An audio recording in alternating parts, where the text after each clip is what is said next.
Price the Lord. எகோவா ஈரே. இன்றைய வசனம் சங்கீதம் 138:8. கர்த்தர் எனக்காக யாவையும் செய்து முடிப்பார்.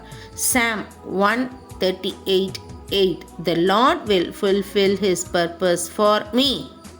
சங்கீதக்காரனாகிய தாவீது துன்பத்தின் பாதையில் செல்லும்போது, அவனுக்கு விரோதமாக சத்துருக்கள் எழும்பினபோது விசுவாசத்துடன் சொல்லுகிறார், கர்த்தர் எனக்காய் யாவையும் செய்து முடிப்பார்.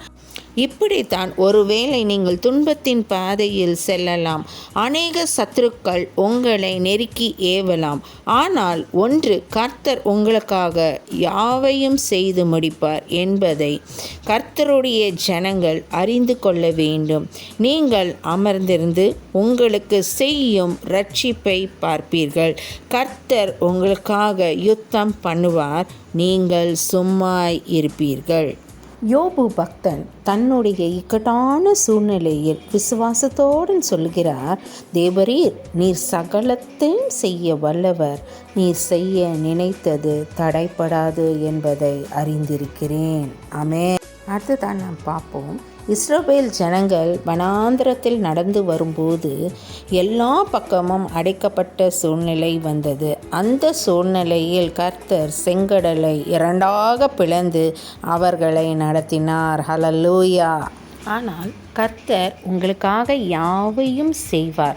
யாவையும் என்ற வார்த்தையில் நீங்கள் எதிர்பார்க்கும் காரியங்கள் எதுவாக இருந்தாலும், வேலையில் உயர்வு, புதிய வேலை, தொழிலில் முன்னேற்றம், ஆத்ம அறுவடை, புதிய வாகனம், புதிய வீடு, சமாதானம், சந்தோஷம், பிள்ளைகளின் எதிர்காலம், சரீர நன்மைகள், ஆவிக்குரிய நன்மைகள், சமுதாயத்தில் நல்ல பெயர் என்ற எல்லாவற்றையும் அடக்கிடலாம். கர்த்தர் ஒருவரே எல்லாவற்றையும் செய்ய வல்லவர். நீங்கள் எதிர்பார்க்கும் முடிவை உங்களுக்கு அவர் வாய்க்க பண்ணுவார். கர்த்தர் உங்களுக்காக யாவையும் செய்து முடிப்பார்.